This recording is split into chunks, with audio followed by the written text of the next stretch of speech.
All right. This here is Gabby, who is a adorably cute dog, but she's very nervous about new people. And we've spent a couple minutes trying to get her sitting on the couch next to me because I like to have a dog here for the Roadmap to Success video, which is what this is. But she's uncomfortable doing it, and if we force her to do it, the Guardians have been good about being patient, but she tries to squirt away. And this is kind of how we started out talking about the session, because a lot of times we have a friend who's a good person, don't mean any harm to dogs, or we lead our dog up to the person's like, and the dog's like trying to pull away and saying, for whatever reason, I don't like that person.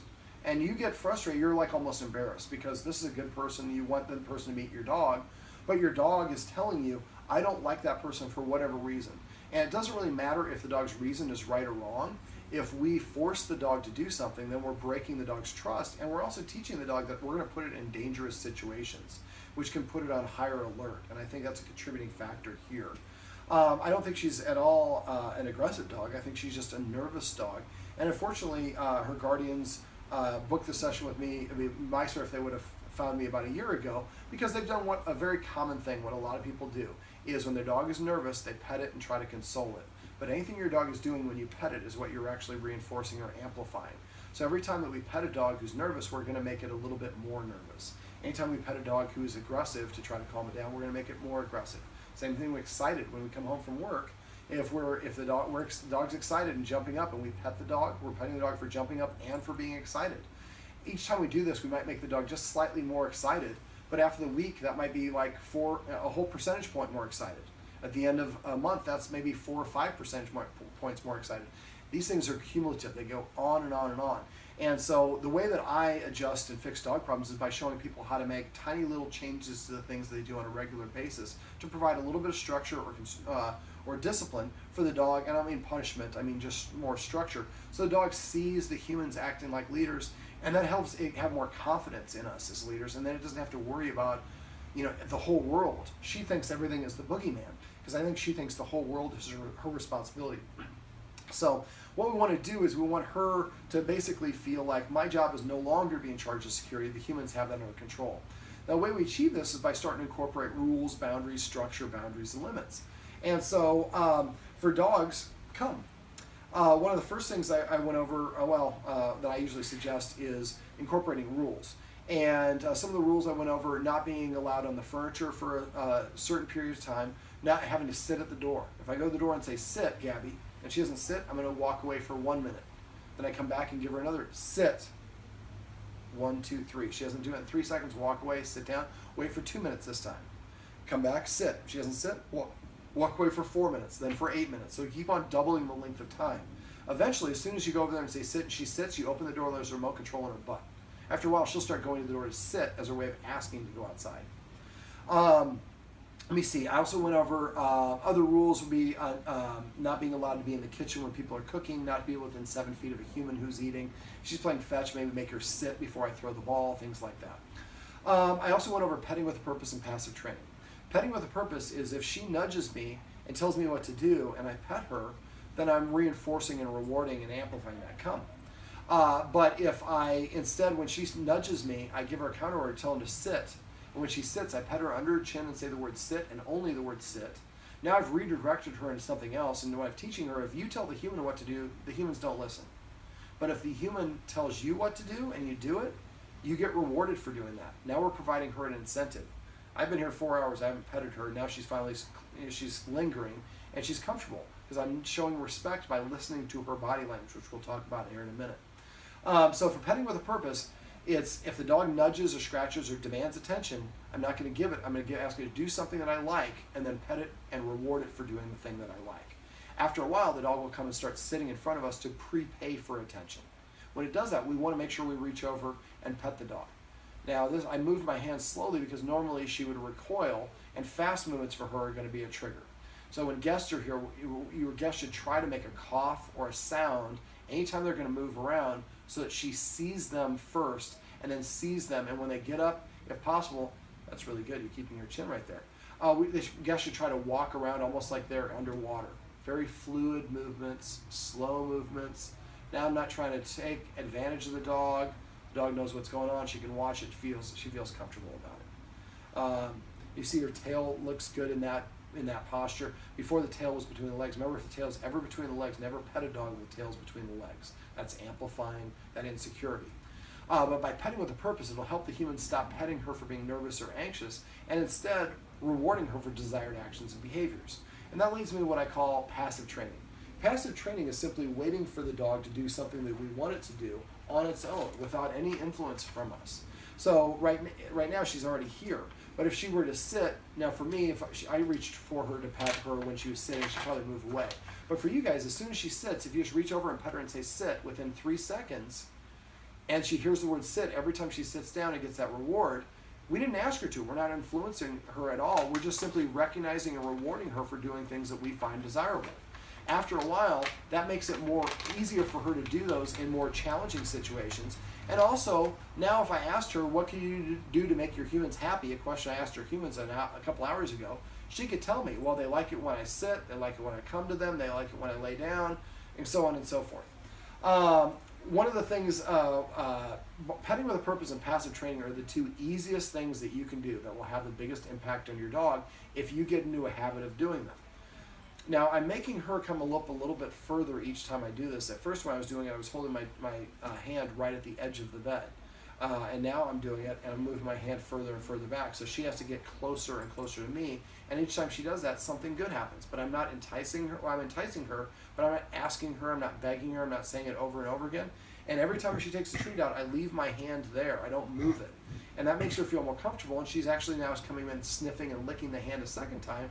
She's looking for another treat, but it also gives her a chance to sample me a little bit more, which makes her feel more comfortable with me because she's getting to know me better. Okay, so petting with a purpose and passive training. I use some watchwords. Paycheck means I think you may have forgotten to pet with a purpose. So if we hear paycheck, we're not going to do anything other than immediately tell the dog to sit, and then once the dog sits, we're going to pet it and say sit. If the dog's already sitting, we're asking him to lie down. Or if it's sitting here, we're asking him to sit here. It just has to do something to change his state or prepay for that attention. Reward means that your dog just did something and we should be doing some passive training. And so if you could ask her to hold on a sec. And so for passive training, it's just going to be rewarding the desired actions behavior. So if the dog comes to me and I didn't see it, she's still asking, and she has and what my partner says, reward, I look at the dog and whatever the dog happens to be doing, I pet it and I just say that. I've already missed the 3-second window. So if the dog comes, I'm going to say sit. Or say come, excuse me. If it's already sitting, I'm going to pet it, say sit. If it's laying down, I'm going to pet it, say crash or chill, whatever the word is that you want. Now, she doesn't actually know how to sit on command or lay down on command. So if every time she lays down, we pet her and say the downward position, that's going to be a great way to train her to do that.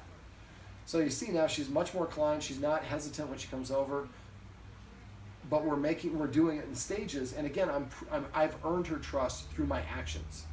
Okay. So petting with a purpose and other watchwords is repeat or rerun. If I say repeat or rerun, say repeat, not whatever I just said. But if I say repeat, that means you're saying the command word multiple times. The more we say it, the less we mean it to a dog. So if we just say it over and over again, the dog stops listening for that particular word. So let's see if we can make it a little bit more challenging. Put one right there. How about this one? That's problem solving. You're going to have to go around and figure out how to get that one. But these are good little games that you can do with your guest if your guest comes over and is nice and calm and quiet. Now in the video above, we went over how to use counter conditioning to stop her from barking when the squeak of the door opening. We can do that for other things as well. The guardian that's sitting to my right has another dog on the East Coast who doesn't like fire alarms. We can do the same sort of principle for a fire alarm. We just want to make sure that we lower the intensity of the volume of the fire alarm. This is a little bit too much for her, so I'm making it a little bit easier by giving her one that's closer to the front. Oops, there you go. Now you get a free one on the ground. This is what we call a jackpot when there's multiple rewards. All right, so now if we're doing the alarm at home, what we might want to do is muffle the alarm by covering it with a pillow or moving to the far side of the house when we're doing this, just so that the volume of the alarm, which is very jarring, is so low enough the dog can actually process it and deal with it. All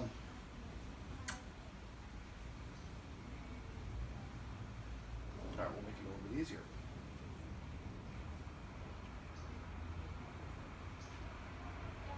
So again, always try to leave your hand like that if you have a guest that's coming over to deal with her. We'll see if she can work up the courage to do this. One of the things I did was that we could do when guests come over. We're in Venice. This is a pretty cozy little apartment. But maybe we hand the person 2 or 3 treats when we come in the door. And then the person drops a treat every second or third step and then goes and sits in the bed behind me. And when I do this, the person should be quiet, moving slowly.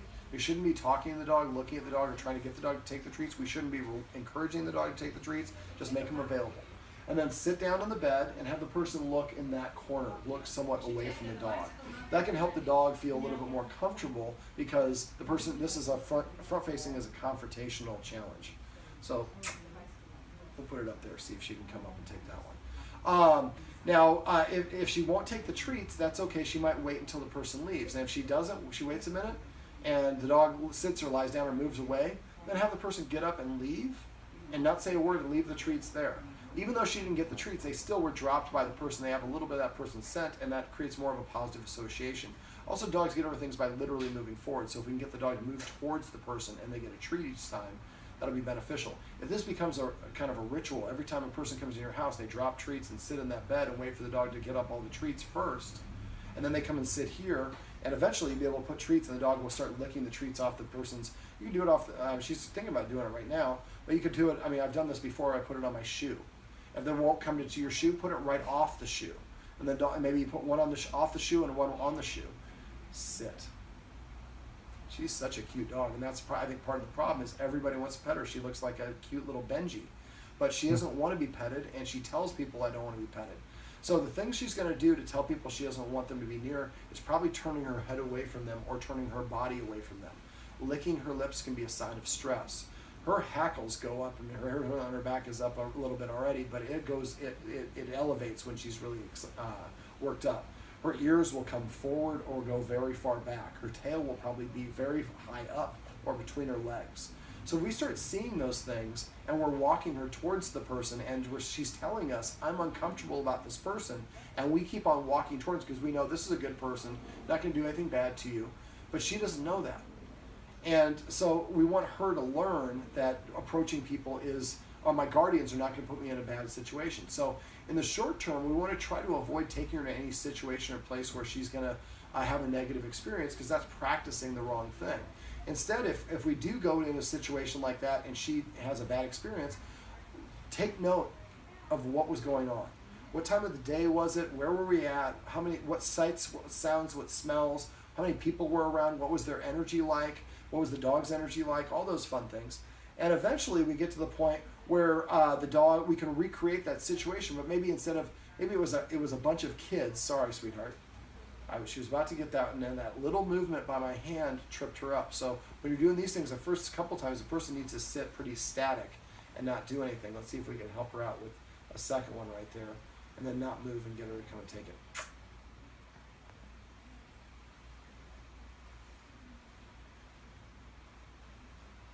Now, we get really impatient when the dog doesn't do this. We point it out, or we want to put it in the dog's mouth, or grab the dog and pull it up. But all those things are going to are kind of contributing factors why she's insecure. I don't think her guardians are doing anything bad intentionally, but they were doing some things that caused her to be a little bit confused and lose some trust in them, and also think she's got to look out for herself. So the more that we don't take her to those sort of situations, or if he does have a situation, then we recreate it, and maybe she was surrounded by 4 kids, there was a loud concert going on, and she was under-exercised, and the guardian was upset because they just got in an argument with somebody. There's a whole lot of negatives and things that are in that situation that creates a negative scenario for her. So maybe we recreate that later on when the guardian is not feeling upset. We do it without the presence of kids and without the live music. Maybe we just have 1 kid. So now the dog gets to practice this with several layers removed, so it's much easier. And we hope to practice over and over until she's very confident.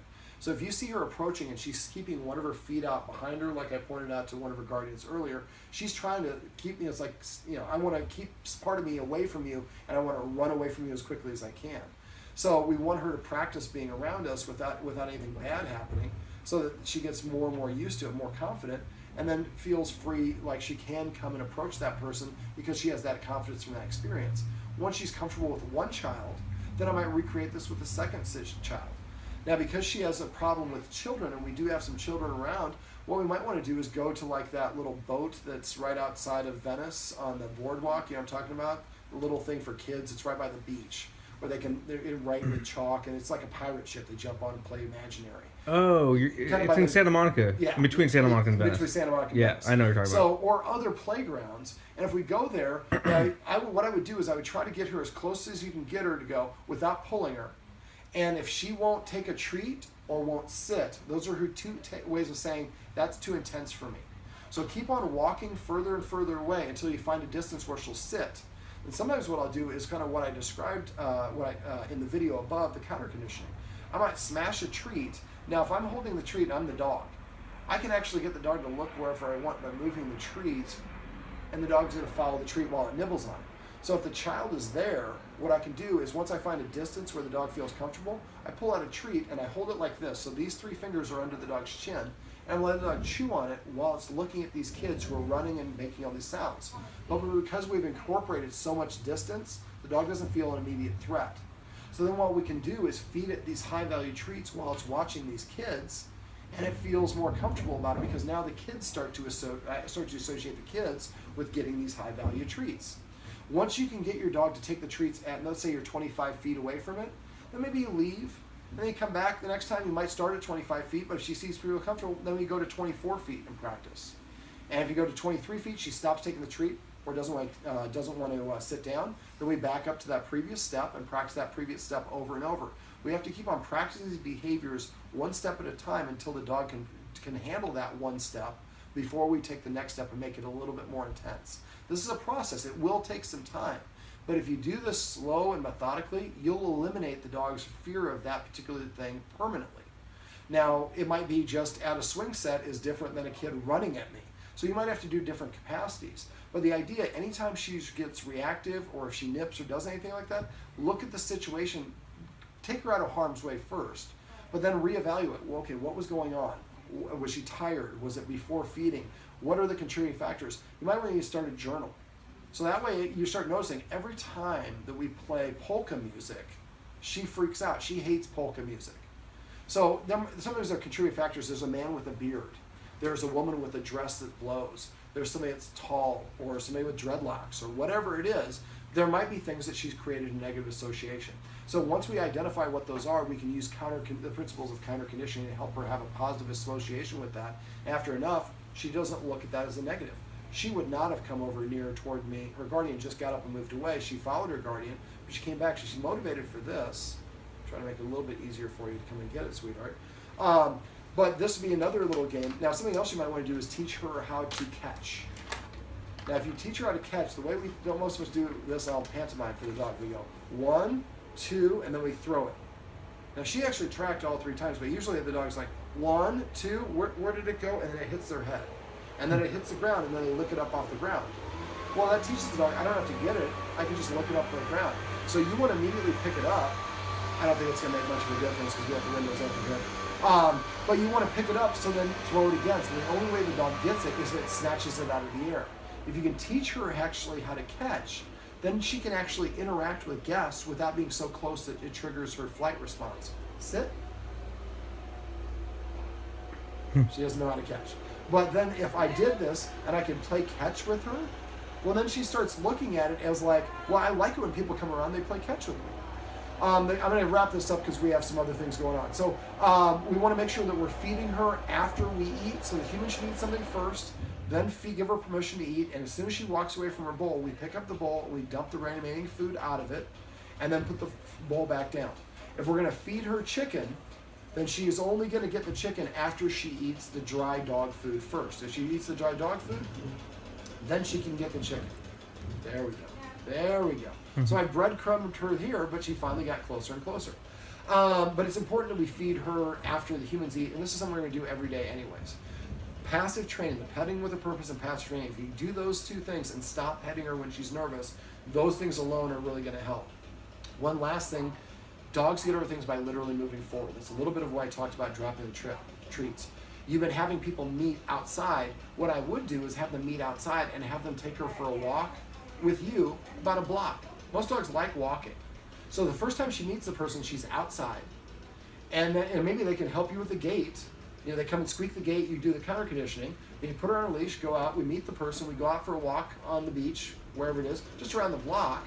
And then we come back inside. She gets a chance to meet the person, that person's not talking to me, touching me, petting me, and I did something I enjoy doing with them. So I feel more comfortable with them. The more that your guests want to interact with her, the more she's going to be skittish of them. So we want to have the guest ignore her. Like I said, no touch, no talk, no eye contact, and really ignoring her like she's not there. Now, if you can get to the point where the guest actually takes her for the walk, maybe you're walking her between the guest and you, and halfway through the walk, you just kind of gently hand the leash to your guest, and she doesn't even realize it. Now the guest is walking her. Now she has even more of a positive association with that guest. Does that make sense? Mm-hmm. All right. Now I'm probably forgetting a lot of little things. So if there's anything I forgot, you forget what the escalating consequences are, or how do I deal with this situation? I want you guys to call me or text me. I can only help you if you let me know. But I don't care if it's 7 years from now. I want you to call me. I can only help you if you let me know that something's going on. But a lot of people don't want to bug me because they think, I want you to bug me. I want you to let me know. I can only help you if that's the case. All right, let's see if we can get her to come back here for the wrap up.